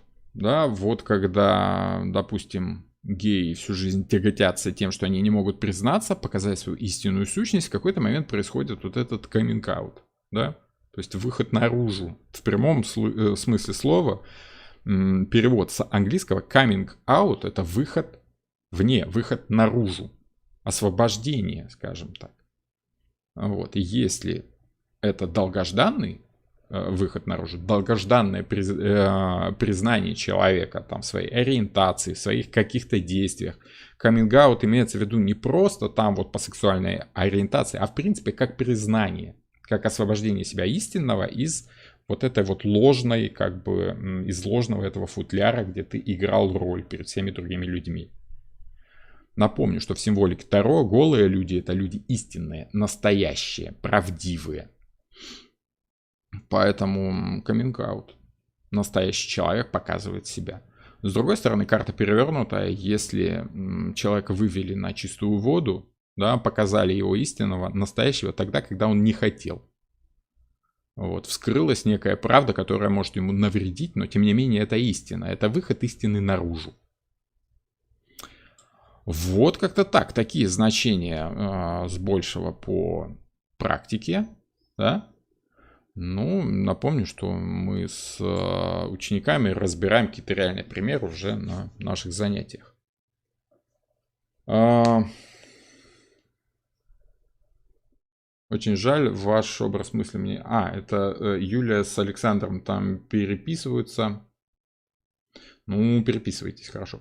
Круто, у меня инсайты по карте, поняла ее смысл. Так смысл-то вот он, в принципе, да, он в самом рисунке. Выход наружу из чего-то темного. Но темное не всегда плохое. Темное — это наша база. Материал, из которого мы произрастаем. Это наше прошлое, это наш род. Вот связь с родом, с семьей. Пожалуйста, это то, куда мы растем выше из нашего рода. Хтонические существа, да, как вот я говорил про вот это темное, да, чего мы боимся порой, это те же самые умершие предки, живущие в загробном мире, да, и вообще вот все сказки про Кощея Бессмертного, про Бабу Ягу, если общаться с ними правильно, с Бабой Ягой, она что делает? Она тебе помогает, она тебе дает там какой-то клубочек, который тебе дорогу показывает, либо серого волка, либо коня какого-то молодецкого дарит. То есть, ну, если ты вежливо со своими предками общаешься, они тебе помогут, конечно. Вот вам и связь с родом, с семьей. Вот. Это те привычки, которые нам прививают наши родители, прародители, прапрародители. Это наше физическое тело, которое к нам переходит по наследству от наших родителей, от родителей наших родителей. Это те же самые гены, тот же самый набор этих генов. Это те болезни, те склонности, которые мы себе несем на физическом уровне. Вот это и есть та самая хтонь, это связь с нашим родом по физическому уровню. Вот такие дела, пироги. Как-то так. А Юлия там все с Александром. Ребят, да спорить-то незачем. Каша в голове. Ну, у каждого своя каша в голове. У меня своя каша в голове. У вас, Юля, своя. Вполне такая удобоваримая. У Александра своя каша в голове. Мы как бы всю жизнь не занимаемся тем, что лепим каждый из своей каши что-то нормальное. Поэтому это, ну, естественный нормальный процесс. Человек узнает что-то новое, задает вопросы, хочет понять. Так что нормально, нормально. Ничего тут в этом такого нет. Вот если бы человек не задавал вопросы, сказал просто, все это ерунда и ушел, вот тогда было бы плохо. А так нормально. Ну. Хорошо. Давайте, да, самое интересное для некоторых. Что там по кино? Да? Ну, во-первых, «Аватар». Причем тут камин-аут, да, и освобождение. Что происходит в «Аватаре»? Во-первых, освобождение от норм и привычек своего народа, с которым ты прилетел на чужую планету. Понимание того, что хтонь — это не страшные синие существа, которые там жрут всех, кого не попадя, да, и убивают вообще всех, и с ними никакого дела иметь не надо, как говорил этот самый антагонист, главный злодей фильма. Вот он их хотел убить, все эти хтонические. Да, и причем, заметьте, главный антагонист, да, главный злой герой, это человек-вояка такой, человек правил, человек устава. Вот. Все, что ходит не по уставу, все, что ходит не в сапогах, не в форме, все вот эти дикари, нецивилизованные, отсутствие цивилизации, это хтонь, это плохо, это надо убить. А когда ты сам погружаешься в эту самую хтонь, да, сам чувствуя, что природа дает тебе все свои ресурсы, все свои силы, ты можешь всем этим пользоваться, ты можешь освободить себя из оков бренного, чахлого, материального существования, в котором главный герой, он же, помните, в начале фильма, если вы видели, да, он же на кресле коляски, на инвалидном этом, да, ездил, у него ноги были перебиты. Он как бы военный, но он бывший военный. И он, кстати, вот та самая рыба, которая живет в несуществующем где-то там мире, да, он спит большую часть времени вот в этой капсуле, которая соединяет его тело с его аватаром, вот этим синим существом, которое живет, ну, хтоническим существом, которое живет реальной настоящей жизнью, дышит полной грудью, бегает ногами и летает крыльями, вот как все там эти самые, да, и отстаивает интересы вот этого хтонического существования, истинного, природного, настоящего. Они там бегают все голыми, потому что они настоящие. Они делают то, что им хочется. Вот. И, кстати, переход души, да, ну, сознания в этом фильме из одного тела в другое у нас с вами происходит в самом конце фильма. Освобождение от своего чахлого, поломанного, нерабочего тела, переход в сильное, мощное существование, максимально приближенное к правильному, к реальному существованию, каким и должно быть задумано, ну, грубо говоря, такое вот погружение назад в рай земной. Вот. Пожалуйста, вам этот фильм. Как вам? Юлия пишет, что Александр математикой пытается понять литературу. Это, кстати, бывает очень интересный подход, поэтому я тут скорее буду защищать Александра, потому как у каждого свой способ познания, и если с помощью математики можно понять литературу, это может обогатить и математику, и литературу. Матрица. Опять «Матрица», опять я про «Матрицу» вспомнил. Почему? Потому что фильм на самом деле хорош, и там много разной символики, много разных образов, которые можно прицепить к разным картам. И вообще фильм, да и вообще вся трилогия, она так прокатывается по всем картам, по старшим арканам, и в каждой карте можно найти какое-то соответствие в этом фильме. В данном случае там было 3 момента, когда Киану Ривз, ну, главный герой Нео, да, освобождался из вот этого гроба, да, то есть это и на каком-то прям физическом уровне он включил сознание и выбрался вот из этой капсулы, в которой он пребывал всю свою жизнь, думая, что, ну, спал в этой капсуле, да, пока его сознание бродило там, жило своей якобы настоящей жизнью в матрице. Вот освобождение из матрицы — это осознание себя на самом деле каким-то есть, какой ты есть на самом деле, и погружение себя в реальность, скажем так. Вот. Второй момент был, когда он обрел контроль над этой матрицей, тоже вот освобождение из своих рамок, зажатых привычками, да, когда ты понимаешь, что ты вообще можешь в этой матрице делать все, что хочешь. Останавливать пули, летать там и прочее. Вот все эти супергеройские штуки. Ну и третий момент, он в самом конце, когда он осознал, что он вообще является как бы частью, единой частью со всем этим реальным миром, в котором и происходит эта война с этими роботами и прочее, прочее. Но это уже там такая философская концовка совсем. Там это на таком слабо понятном уровне, но тем не менее, если вы философией чуть-чуть увлекаетесь и эзотерикой, то «Матрицу» можно понять. И третий фильм, он тоже очень хороший, именно как дающий освобождение от всего вообще. Понимание того, что тот уровень, который ты ощущаешь последним, он является не последним. Что там есть выход еще выше, еще выше. Ну вот. И, кстати, вот фильм Кристофера Нолана «Начало», да, там, где уровни сна, да, где они все глубже и глубже погружались в сновидение какого-то реального человека. Вот там тоже есть эта тематика. Но она такая условная, поэтому я уже сюда этот фильм вписывать не стал. Что еще? Фонтан, о котором я уже говорил не один раз. Весь фильм является отсылкой к мысли о том, что человек осознает смерть как что-то конечное, это ошибочность. И вот весь фильм главный герой идет к пониманию того, что его душа в единении с телом соединяет как бы человека в единое существо, и душа говорит человеку о том, что незачем бояться смерти, потому что в конечном итоге все мы к ней перейдем, и если воспринять ее как нормальный конец всего живого, то она дает освобождение тебе и познание себя как части материального мира, как единение с этим деревом и прочее, прочее. Вот оно освобождает человека, и есть там такая фраза великая: «Death is the road to Eve».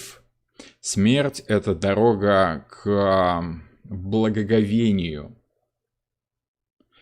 К благоговению перед существованием вообще, в принципе. Это освобождает человека из тесных рамок материальной жизни и дает ему единство во всех его жизнях. Там же 3 такие сюжетные линии, но это один и тот же человек в разные моменты жизни, условно говоря, да. Такой артхаус, конечно, но он очень философский и очень крутой, его надо смотреть, его не обязательно понимать, этот фильм. Но он в какой-то момент переключает тебя и освобождает твое сознание на такой радикально высокий уровень, переводит, что это просто очень, очень крутой фильм. Вообще Даррен Аронофски, мой любимый режиссер, и прям великолепно, просто великолепно. Вот, собственно, какое еще кино? И вот тут наступает интересный переворот, когда мы говорим об понятие, что такое освобождение с точки зрения русскоязычного человека и какие есть нюансы в языке английском. Напомню, что английский язык — это родной язык Уэйта, да, он был англичанином, и есть очень интересное слово в английском языке. Redemption.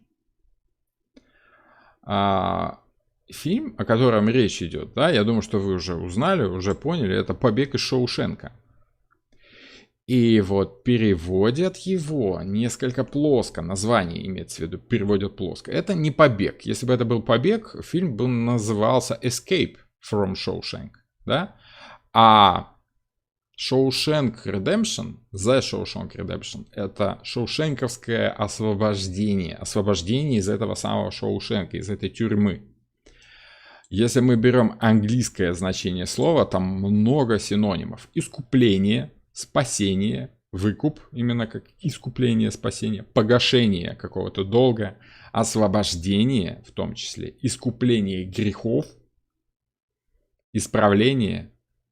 И вот он есть, этот самый redemption. Понимаете? И вот эти все синонимы очень хорошо передают ощущение от этой карты, от страшного суда. Потому что страшный суд — это есть и искупление наших грехов, и спасение нас из материальных страданий жизненной, и как бы выкуп, то, чем мы платим, ну, осознаем свою греховность, да, погашение каких-то жизненных долгов, вот этих вот кармических прочих фишек, да, вопросов, освобождение, опять же, искупление грехов в прямом смысле слова, исправление человека, выход на светлую сторону, да.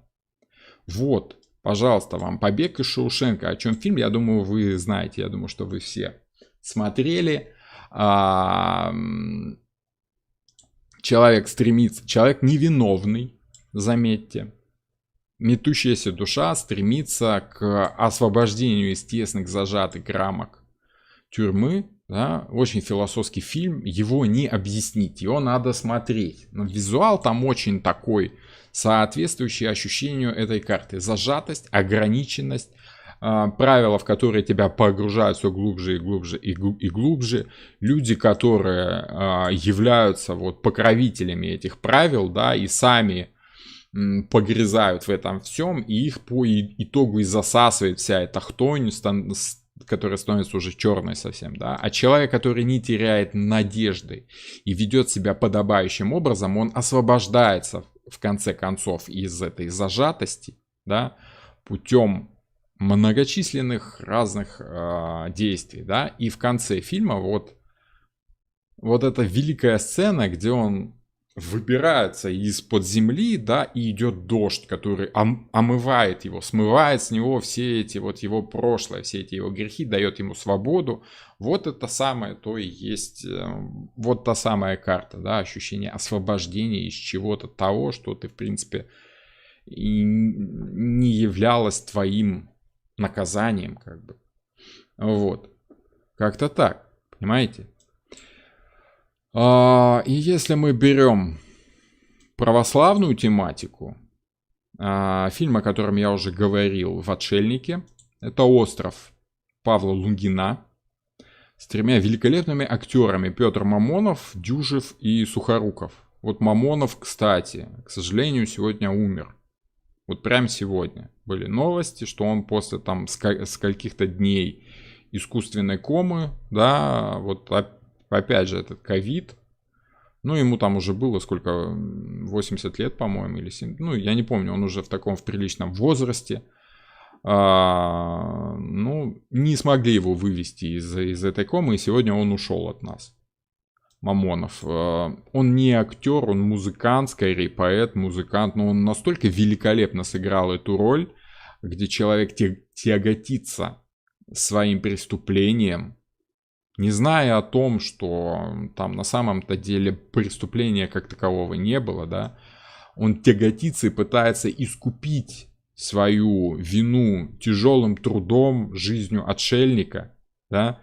И вот эти три актера, великолепно передавшие стремление к Богу тремя разными способами. Мамонов вот в виде этого монаха-отшельника, как непосредственный путь искупления своих грехов тяжелым существованием и укорением себя за свои ошибки. Сухоруков, как настоятель этого храма, по-хорошему радуется всему доброму, что дает ему жизнь, вот тем новым сапогам, которые у него появились, такой вот светлый путь к Богу, да, который все равно нуждается в приземлении чуть-чуть таком, да, и герой Мамонова дает понять герою Сухорукова, как на самом деле-то нужно, о чем нужно думать. Великолепные сцены просто. Третий путь к Богу, да, Дюжев сыграл такого, скажем, солдата Господа, который не видит этого Господа, не может прочувствовать напрямую, все время тяготится вот этим существованием материальным и пытается как-то выстроить эти отношения с Богом чуть ли не по уставу, да, вот так положено, так не положено, я главнее, ты меньше, да, то есть вот желание чисто по-человечески, по-материальному выстроить эту иерархию отношений с людьми и Богом, как он в конце фильма осознает все это, преисполняется благоговение перед вот этим отшельником и пытается взять на себя хоть часть вины и несет этот, ну, в общем, это фильм просто шедевр. Вот это обязательно нужно смотреть. Вот. Тогда вы будете чувствовать, что значит истинное освобождение, стремление к светлому и борьба с темным в себе на разных уровнях. На каком-то философском, на каком-то бытовом, на каком-то предельно примитивном, да, вот как то же самое увольнение с работы. Вот. Так что...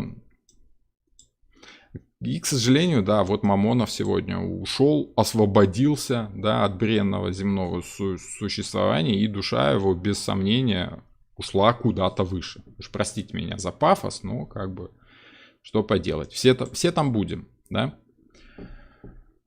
Для тех, кто в танке, зачем показывают кадры из фильма? Чтобы лучше понималось. Затем показывают.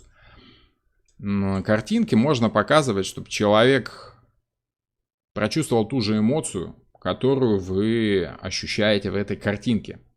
Зачем мы с картами Таро вообще работаем? Потому что карты Таро — это картинки из нашей жизни, из наших эмоций. Да? Это точно так же, как кадры из фильма, просто из такого очень загадочного, мистического и иносказательного фильма, которым и является вся наша жизнь. Да? И вот эти кадры — это как кадры из этих самых карт. Для глубины восприятия всего материала. Спасибо, хорошо сказано. Вот это хорошо сказано. Как-то так. Как-то так. И, ну что, если вспомнить про рыб, это 12-й дом. Я вас поздравляю, мы закончили все астрологические дома, дошли до того самого начала, но у нас осталось еще две карты. Альфа и Омега. Начало и конец. Шут и мир. Шута мы уже разбирали, остался мир. На следующей лекции, во вторник, мы разберем с вами мир. Там не так много, но у меня есть некоторые сложности с пониманием того, какие вам образы показывать под эту карту, потому что в этой карте как бы есть все. Да? Это все, ну, в принципе, вот это колечко, которое вы видите на этой карте, мир, да, вот оно перед вами во всей своей красе есть. Это все карты, которые, в принципе, сводятся к одному. К пониманию того, что все на своем месте. Все так, как нужно. Все в гармонии, все в идиллии. Все правильно. Нравится вам это или нет, но оно все так, как оно есть. Вот. Но об этом мы поговорим во вторник. Вот. Поэтому... Ну, вот эти две карты, они с трудом вписываются в конкретику астрологических домов, поэтому нет смысла. Они больше похожи, знаете, как на выход с одного уровня на следующий. Если все карты находятся на одном уровне витка спирали, то шут и мир — это конец предыдущего и начало следующего витка. То есть они как бы накладываются друг на дружку, поэтому по сути это одно и то же, просто на разном уровне восприятия. Начало и конец. Мир. Да, мир, в принципе, это смирение. Смирение с тем, как оно есть на самом деле. Вот. Ну, как-то так. Значит, спасибо за лекцию. И вам спасибо за внимание, за вопросы. Да, жаль Мамонову. Ну, Мамонова, что поделать? Ну, все там будем. Да, все там будем. Ну что, таким образом мы вот колесо зодиака закончили. Если будут какие-то вопросы, пишите уже в комментарии к этому видео, я когда выпущу. Мне мир больше нравится, Юлия пишет. Ну, мир — это карта, как и все другие. Что-то кому-то больше нравится, кому-то меньше.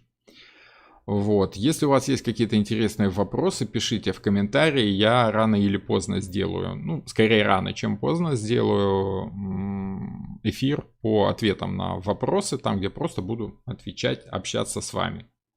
Вот. Рождение ребенка может быть по суду. По суду может быть рождение ребенка, если мать очень хочет родить и прямо и уже тяготится беременностью, тогда может быть. Но это скорее такой уже намек на то, что вы можете сказать матери, что что-то, наверное, слишком вы уж страдаете из-за этой беременности, и вам уже хочется скорее, чтобы это закончилось, как освободиться от тяжести. Вот, в этом смысле, да, в этом смысле, ну... Это как бы нормальное желание человека, да, уставшего от чего-то. Поэтому, да, самое главное, чтобы она не слишком концентрировалась на этом темном ощущении, что мне плохо, я хочу уже это, чтобы скорее кончилось. Если слишком глубоко нырнуть в хтонь, да, то вынырнуть из этой хтони порой бывает очень-очень сложно. Хорошо, добренько. Ну что, всем спасибо за лекцию, увидимся во вторник. Пока-пока.